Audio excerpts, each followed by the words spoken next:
அடிபட்டு கிடக்கிற என் தமிழ் சமூகத்தின் உரிமைக்காக, அதன் நல்வாழ்விற்காக, மேம்பாட்டிற்காக, உயர்விற்காக இந்த உயர்ந்த லட்சிய அரசியலை கொண்டு வருகிறோம். வறுமை, ஏழ்மை, பசி, பஞ்சம், பட்டினி, ஊழல், லஞ்சம், கொலை, கொள்ளை, கொடுமை, அடக்குமுறை, ஒடுக்குமுறை, பாலியல் வன்கொடுமை, சாதிய இழிவு, தீண்டாமை, இப்படி பல துயரங்கள் துன்பங்களில் ஆழ்ந்து போய் கிடக்கிற அன்னை தமிழ் சமூகத்தை மீட்பதற்காக, காப்பதற்காக இந்த ஒரு மாற்று அரசியலை உங்கள் பிள்ளைகள் எடுத்து வருகிறோம். இந்த நாட்டில் இதுவரை பணம் இருப்பவன்தான் அரசியல் செய்ய முடியும் என்ற நிலை இருக்கிறது. பணம் இருப்பவன்தான் அரசியல் செய்ய முடியும் என்ற நிலை இருந்த அந்த நாட்டில் பணநாயகம் இருக்குமா, மாண்புமிக்க ஜனநாயகம் இருக்குமா என்பதை அறிவார்ந்த எனது சொந்தங்கள், என் அன்பு உடன் பிறந்தவர்கள் சிந்தித்து பார்க்க வேண்டும். பணம் இருப்பவன் அரசியல் செய்ய முடியும் என்கிற நிலை இருந்தால் இது முதலாளிகளுக்கான நாளாக இருக்குமா, உழைக்கும் அடித்தட்டு மக்கள், அன்றாட காட்சிகள், ஏழை எளிய மக்களுக்கான நாளாக இருக்குமா என்பதை நாம் சிந்தித்து பார்க்கிறோம். இது உள்நாட்டு வெளிநாட்டு பெரும் முதலாளிகளுக்கான நாளாக மாறிக்கொண்டிருப்பதை நாம் பார்க்க முடிகிறது. அண்மையில் விஜயமலையா என்கிற கர்நாடகை சேர்ந்த ஒரு தொழிலதிபர் 10,000 கோடி, இந்த நாட்டில் எல்லா வங்கிகளிலும் கடன் 10,000 கோடி. அவர் செய்த தொழில் வீடு வியாபாரம் பண்ணது, வீடு வித்தது. அவரை நீதிமன்றத்தில் ஒப்படைக்க சொல்கிறது உச்ச நீதிமன்றம். அவர் பத்திரமாக இரவோடு இரவாக அவரை பாதுகாத்து வெளிநாட்டுக்கு அனுப்பி வைத்தது இந்த நாடு, இந்த அதிகாரம், இந்த அரசு. இங்கே தமிழ்நாட்டிலே ஒரத்த நாட்டில், தஞ்சாவூருக்கு பக்கத்தில் ஒரத்த நாட்டில் பாலன் என்ற ஒரு விவசாயி, ஒரு உழவன், ஒரு வேளாண் குடிமகன் உழவையந்திரமான டிராக்டர் வாங்கியிருந்த எல்லா தவணையும் முறையாக கட்டி கொண்டு வந்து 2 தவணை 50,000 பாக்கி, அதுவும் 1,00,000 ரூபாய் 2 தவணை கட்டது. அதுக்கு இந்த அதிகாரம் இந்த அரசு காவல்துறை விட்டு அடிச்சு அவனை ஒரு பொறுக்கி போல, கொலைகாரன் போல, ஒரு திருடன் போல அடிச்சு கட்டி வைத்திருக்கிற இந்த அதிகாரம் யாருக்கு ஆனது என்பதை அன்பார்ந்த என்னை சொந்தங்கள் சிந்தித்து பார்க்கிறோம். வீரத்தவனை காப்பாற்றுகிற அரசு, உலகத்துக்கு சோறு போட்டவனை கட்டி வச்சு அடிக்கின்ற இந்த அதிகாரம் நமக்கான அந்த முதலாளிகளுக்கான, அதுவும் உள்நாட்டு வெளிநாட்டு பெரும் முதலாளிகளுக்கானதாக மாறி நிற்பதை நாம் பார்க்க முடிகிறது. இந்த மண்ணின் வளங்கள் களவு போகிறது என்று அதை காப்பாற்ற வேண்டும். இந்த வளங்கள் மக்களுக்கானது, அடுத்த தலைமுறைகளுக்கானது என்று நாம் துடிக்கிறோம், போராடுகிறோம். குறிப்பாக ஆற்று மணல், மலை வளம், காற்று வளம், நீர் வளம், இதையெல்லாம் களவு போய் கொண்டிருக்கிறது. ஒரு கொக்கோகோலா என்ற அந்நிய குளிர்பான முதலாளி இந்த நாட்டில் பல லட்சக்கணக்கான கோடி லிட்டர் தண்ணீரை குடித்து கொண்டு போறாங்க. அதை நாம் தடுக்க போராடுகிற போது மக்களுக்கான இந்த வளத்தை பாதுகாத்து வைக்க வேண்டிய அரசு தடுக்க போராடுகிற மக்களின் மீது தனியை நடத்தி சிறைப்படுத்துகிறது. ஆற்றுமலை கேரளாவில் அள்ள முடியாத தடை இருக்கிறது, ஆந்திராவில் அள்ள முடியாத தடை இருக்கிறது, கர்நாடகாவில் அள்ள முடியாத தடை இருக்கிறது. ஆனால் தமிழ்நாட்டில் அள்ளக்கூடாது என்று யாராவது போராடினால் அவனை அடித்து சிறையில் அடை என்கிற சட்டம் இருக்கிறது. இதுதான் மிகப்பெரிய கொடுமை. இந்த நாடும் அதிகாரமும் உழைக்கும் மக்களுக்காக, இந்த மண்ணின் மக்களுக்காக இருக்கிறதா என்றால் இல்லை. மண்ணின் வளங்களை காக்கக்கூடிய ஒரு அரசாக இருக்கிறதா என்றால் இல்லை. மக்களின் நலத்தை காக்கக்கூடிய அரசாக இருக்கிறதா என்றால் இல்லை. மக்களின் நலன்தான் முதன்மையானது என்றால் 72 மதுக்கடைகளை திறந்திருக்குமா இந்த அரசு என்று நாம் சிந்திச்சு பார்க்கிறோம்.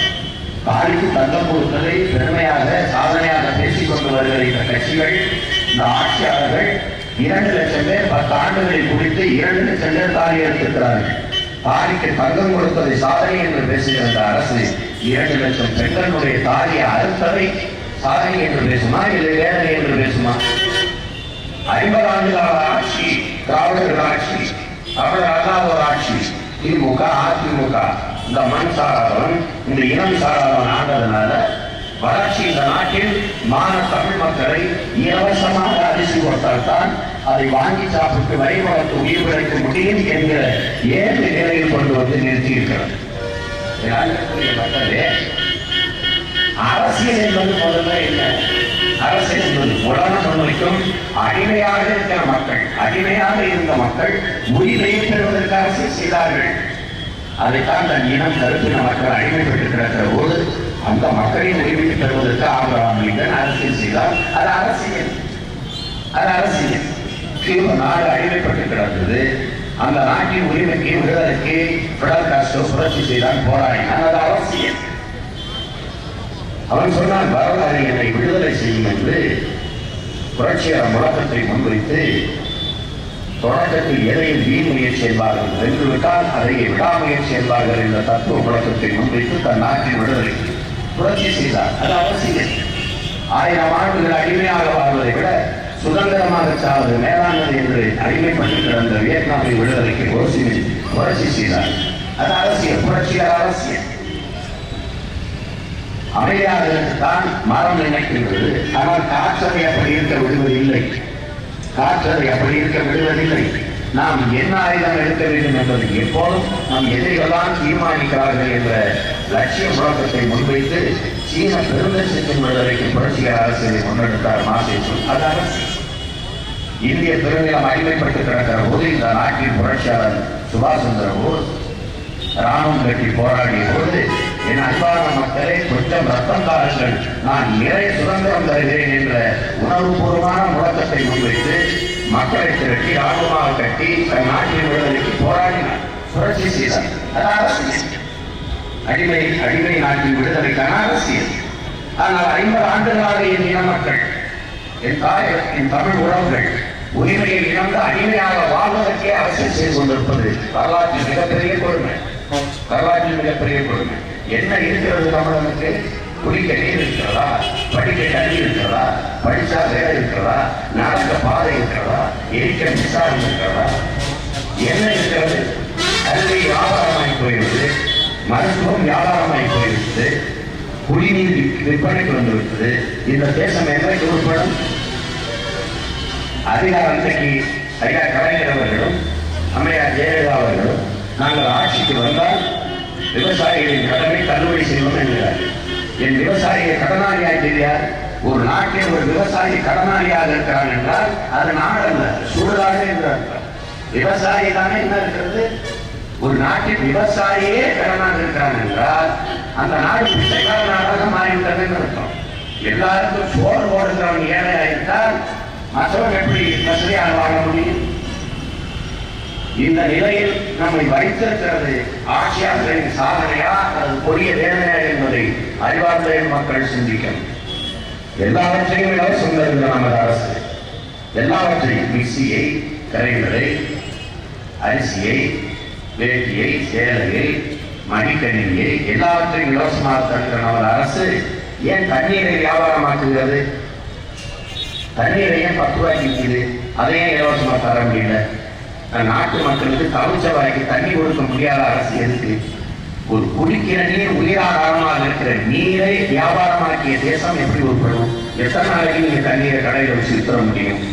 எத்தனை நாளைக்கு விற்பீங்க? எவ்வளவு தண்ணீரை பூமியிலிருந்து உறிஞ்சிருவீங்க? தாயின் மாறுல நீங்க பால் குடிக்கலாம், மாலை அறுத்து ரத்தம் குடித்தா எவ்வளவு கொடுமையானதோ அப்படி பூமி தாயின் மாலை அறுத்து ரத்தத்தை உறிஞ்சி வியாபாரமாக்கி விற்று கொண்டிருக்கிறார்கள் பெரும் முதலாளிகள். இது எத்தனை நாளைக்கு நடக்கும்? நம்ம தாத்தாவும் பாட்டனும் 6 ஏரியிலையும் தண்ணி குடித்தாங்க. நம்ம அப்பா குழாயில தண்ணி குடித்தார். நாம இப்ப கோட்டல்ல தண்ணி குடிக்கிறோம்.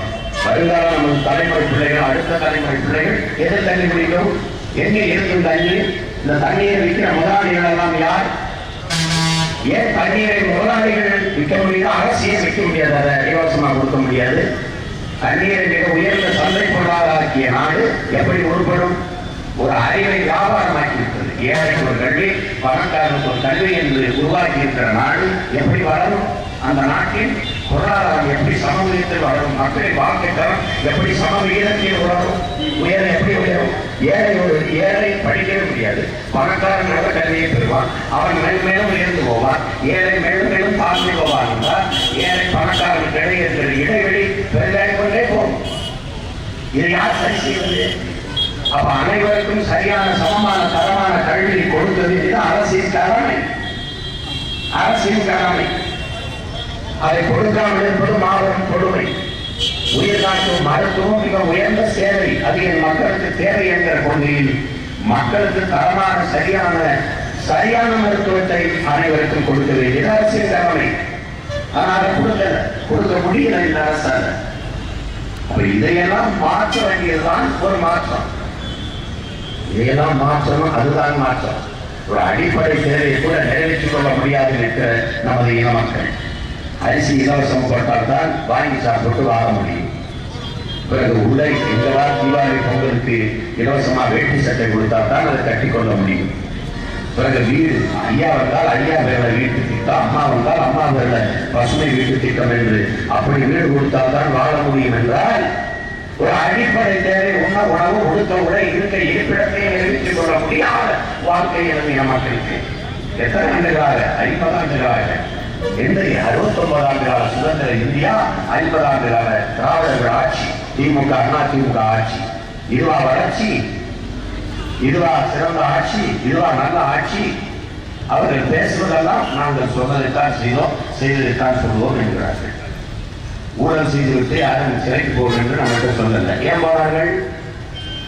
போனார்கள்? நாங்கள் வந்தால் மதுக்கடைகளை மூடுவோம் என்கிறார்கள். அதை நாங்கள் சொல்லலாம், நாங்கள் வரல ஆட்சிக்கு வந்தால் மூடுவோம். வந்தவர்கள் ஏன் மூடல? நீங்க வந்தீங்க அப்பயே மூடலைன்னா வாயை மூடுகிறார்கள். யார் இடத்திலும் பதில் இல்லை. சரி, வந்தால் மதுக்கடைகளை மூடுங்க. அதுக்கு முன்னாடி நீங்க காய்ச்சல் சாராய ஆலைகளை மூடுங்கன்னா அதுக்கு பதில் இல்லை. இந்தியாவில் எத்தனை மாநிலங்கள், எந்த மாநில முதலமைச்சர் சாராய ஆலை வச்சிருக்கிறான்? கேரளாவில் வச்சிருக்காங்க சாராய ஆலை. ஆந்திராவில் இருக்கா? இல்ல கர்நாடகாவில் இருக்கா? எங்க இருக்கு சாராய ஆலை முதலமைச்சர்களுக்கு? தமிழ்நாட்டில் மட்டும்தான் 2 முதலமைச்சரும் சாராய ஆலை வச்சு சாராயம் காய்ச்சுறாங்க. நீங்க காட்சி பாருங்க, நீங்க காட்சியில கள்ளா சாராயம் காவல்துறை உங்களுக்கு கைது செய்யும். அதையும் ஐயா கருணாநிதி ஐயா ஜெயலலிதா வந்தாச்சுன்னா நல்ல சாராயம் விட்டுரும். இது ஒரு நாடு. எனவே அதிகாரம் மிக வலிமையானது என்கிறார் அண்ணல் அம்பேத்கர். அனைத்து துன்பக்கூட்டுதலுக்குமான சாரி ஆட்சி அதிகாரமே என்கிறார் அண்ணல் அம்பேத்கர். அந்த ஆட்சி அதிகாரத்தை கைப்பற்றுவதன் மூலம்தான் ஒரு தூய தமிழகத்தை, ஊழல் லஞ்சமற்ற, பசி பஞ்சமற்ற, கொலை கொள்ளையற்ற ஒரு உண்மை நேர்மையான எளிய நிர்வாகத்தை இந்த மண்ணில் படைக்க முடியும் என்றால் இந்த மண்ணை மக்களை தன் உயிருக்கு மேலாக நேசிக்கிற எங்களை போன்ற பிள்ளைகளுக்கு அதிகாரத்தை எமது மக்கள் தரணும். அதற்காகத்தான் உங்கள் பிள்ளைகள் இந்த மாற்று அரசியலை முன்வைத்து உங்களிடத்திலே ஓடி வருகிறோம். ஒரு தூய அரசியலை இந்த மண்ணுக்கு மக்களுக்குமாக கொடுக்க வேண்டும் என்கிற லட்சிய நோக்கத்தோடு வருகிறோம். இவ்வளவு நாள் எங்க இருந்தோம்? இந்த கூட்டத்துல அங்க நின்றுகிட்டு இருந்தோம். உங்கள ஒருத்தரா நின்னோம். எல்லாரையும் நம்பி பார்த்து ஏமாந்து போனோம். பார்க்கிறோம். எங்களுக்கு எங்கள் மொழி செத்து போச்சு. அதை இந்த கட்சிகள் ஆட்சிகள் காக்கும் நினைச்சோம். எங்களுக்கு என் மக்களை, என் மண்ணின் வளத்தை எல்லாத்தையும் இந்த அரசுகள் காப்பாற்றணும்னு நினைச்சோம். காப்பாத்தல. ஆறை காப்பாற்ற வேண்டியவனே அள்ளி விற்கிறான், மலையை காப்பாற்ற வேண்டியவனே உடைச்சி விற்கிறான், காட்டை காப்பாற்ற வேண்டியவனே வெட்டி விற்கிறான், சாராய கடையை மூட வேண்டியவனே சாராய ஆளை காய்ச்சி விற்கிறான். அப்ப யாரை நம்புறது? என் மொழி, என் தாய்மொழி செத்து போச்சு. என் தாய்மொழி செத்தால் என் இனம் செத்து போகும். இது உலகம் முழுக்க இருக்கிற வரலாற்று உண்மை. அதை கூட எனக்கு உணர்த்தல, அதை கூட எனக்கு தெளிவுபடுத்தல இந்த அதிகாரங்கள். பிறகு நாங்க என்ன செய்யறது? எல்லாரையும் நம்பி நின்னோம். கடைசியா ஈன தாயகத்தில் என்னுடைய இன மக்கள் இந்த மொழியை பேசியதற்காக, என்னுடைய தாய்மொழியை பேசியதற்காக, என் இனத்தில் பிறந்த ஒரு குற்றத்திற்காக கொத்தாக லட்சக்கணக்கான மக்கள் கொன்றொழிக்கப்பட்டார்கள். இங்கே எனக்கு ஒரு அதிகாரம் இருந்தது. அந்த அதிகாரம் என் இனச்சாவை சகித்துக் கொண்டு வேடிக்கை பார்த்துக் கொண்டிருந்தது. என் அக்காவும் தங்கச்சியும், என் ஆத்தாவும் அப்பனும், எங்கள் பிஞ்சு குழந்தைகளும் செத்து விடுத்ததை ரசித்துக் கொண்டு சகித்துக் கொண்டு கடைசி வரை பதவியில் இருந்த அதிகாரம் தான் ஐயா கலைஞருடைய திமுக கட்சியினுடைய ஆட்சி. மேலே இருந்து எங்களை போர் நடத்தி கொண்ட அதிகாரம் தான் காங்கிரஸ் கட்சியின் ஆட்சி. அந்த 2 கட்சியும் கூட்டி சேர்த்து மறுபடியும் தமிழர்களிடத்தில் மாணவர்களுக்கு போய் வாக்கு கேட்டு வருது. அதை மறந்துவிட்டு நாங்கள் ஓட்டு போட வேண்டுமா? அப்படி போட்டால் நாம் மாணவர்களுக்கு தமிழர்கள் தானா என்பதை அறிவார்ந்த சொந்தங்கள் சிந்திக்கணும். அதை மறந்து விடுவோம், மறந்துவிட்டு கடந்து போய்விடுவோம் என்பதற்காகவே மறுபடியும் கூட்டு வைத்து வந்து நிற்கிறார். இதை புரிந்து கொண்டு என் பேரன்பிற்குரிய பெற்றோர்கள், நாங்கள் உயிருக்கு மேலாக நேசிக்கிற என் உடன் பிறந்தவர்கள், இந்திய கடல் எல்லைக்குள் 240 மீனவன் சுடப்பட்டிருக்கிறார். கேட்க நான் இல்லை. கேரளாவிலிருந்து போன 2 மீனவனை இத்தாலி கடற்படை சுட்டுச்சு. சுட்டுச்சு. ஆனால் அந்த கடற்படை வீரர்களை உடனே கைது செய்து 2 பேர்ட்டையும் ஆளுக்கு 1 கோடி தண்டனை விதிச்சு 2 மீனவ குடும்பத்துக்கு நிவாரணம் கொடுத்துட்டு சிறையில் அடைச்சிருச்சு. பல நாட்கள் வழக்கு. இப்ப பன்னாட்டு நீதிமன்றம் ஐநா பெருமன்றத்துக்கு போய் ஐநா மன்றம் பரிந்துரைத்து இந்த விடுதலை வீரர்களை விடுதலை செய்யுது. சர்வதேச நீதிமன்றம் வரைக்கும் போயிடுச்சு. 2 மீனவன் கொலை செய்ததுக்கு காரணம் என்ன? மலையாள நாட்டை மலையாளியா ஆள்றான். அவனுக்கு பெற்றவனே அப்பறம் இருக்கான். கர்நாடகால ஒன்றும் செய்ய முடியாது. நீ ஆத்துணை ஆட முடியாது, ஒன்றும் செய்ய முடியாது. அவனுக்கு ஒண்ணுன்னா துடிப்பான். ஏன்னா அவனுக்கு பெற்றவனே அப்பன். ஆந்திர தேசத்தில் அவனுக்கு பெற்றவனே அப்பன். ஆனா 50 ஆண்டுகளா தமிழனுக்கு மற்றவனே அப்பனா இருக்கிறதுனால இந்த பிரச்சனை. இந்திய கடல் உலகில் சட்டம் எங்க பார்த்தல 20 பேர் ஆந்திர காட்டுக்குள் சுட்டுக் கொல்லப்பட்டான். எதுக்கு? செம்மரக்கட்டையை வெட்டப்பட்டாங்க. ஒரு மரக்கட்டைக்கு இருக்கிற மதிப்பு மனித உயிருக்கு இல்லையா என்று இந்த நாட்டை கேட்க ஒரு தலைவன் இல்லை. இந்திய நாட்டில் பிரதமர் கண்டிக்கிற வருத்தப்படல, தமிழ்நாட்டை அந்த முதலமைச்சர் கண்டிக்கிற வருத்தப்படல. உலக இந்தியாவில் இவனே 20 மனித உயிரை இப்படி சுட்டு போட்டியடான்னு கேட்கிற சக மனித சாதனை கூட ஒரு மனித அமைதாக்கள். அப்படின்னா தமிழன் நாயற்றவன், தமிழனுக்கு யாரும் இல்லை. இந்த தெருவில் ஒரு நாயை போட்டு அடிங்க, வாயிலா சிவனை ஏன் அடிக்கிறான்னு கேட்க 4 பேர் இருப்பான். ஒரு தமிழனை போட்டு அடிங்க, நல்லா அடிங்கன்னு சொல்றதுதான் 4 பேர் இருப்பாங்க. ஏன் அடிக்கிறான்னு கேட்க ஆள் இல்லை. நான் ஏற்று நிற்கிறோம். அந்த நான் ஏற்ற இனத்திலிருந்து நம்பிக்கைக்கு போகாமல் வந்த பிள்ளைகள் தான் உங்கள் பிள்ளைகள் இந்த நிலத்தில் வந்து நிற்கிறான். எனவே அன்புக்குரிய சொந்தங்கள், என் அருளை பெற்றோர்கள், உங்கள் பிள்ளைகள் எல்லா வேலையும் விட்டு இந்த வேலையை செய்வதற்கு காரணம் நாங்கள் வாழ்வதை விட எங்கள் இனம் வாழ வேண்டும், அது உயர வேண்டும் என்ற உன்னத கனவை கொண்டு நிற்கிறவர்கள். நீங்கள் 50 ஆண்டுகளாக மாறி மாறி இரட்டையில உதயசூரியனுக்கு போட்டு எங்களை 5க்கும் 10க்கும் அரிசிக்கும் பருப்புக்கும் வேட்டிக்கும் சேலைக்கு கையேந்தி நிற்கிற பிச்சைக்காரர்களாக மாற்றிவிட்டீர்கள். அந்த துயரம்தான் உங்கள் பிள்ளைகளை இந்த நடுத்தரில் முச்சத்தில் கொண்டாந்து நிறுத்தி கட்ட வைத்திருக்கிறது. வருங்கால தலைமுறை பிள்ளைகளாவது கையேந்தால் பிச்சை எடுக்காது தன்மானத்தோடு உயர்ந்து சிறந்து பெருமையோடு வாழ்வதற்கு ஒரு மாற்றத்தை நீங்கள் உருவாக்குங்கள். அந்த மாற்றத்திற்கான சின்னம்தான் இரட்டை மெழுகுவர்த்தி என்பதை புரிந்து கொண்டு என் பேரன்பின் தெரிய பெற்றோர்கள், என் அன்பு தம்பி தங்கைகள், என் அருமை உடன் பிறந்தவர்கள் எங்களுக்கு வாக்கு தந்து வெற்றி பெற செய்யுங்கள்.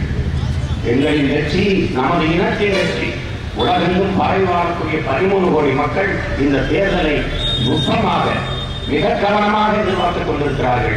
இது ஒரு மாற்றத்திற்கான ஒரு அரசியல் இந்த நிலத்தில் நிகழும் என்று நம்பிக்கொண்டிருக்கிறார்கள்.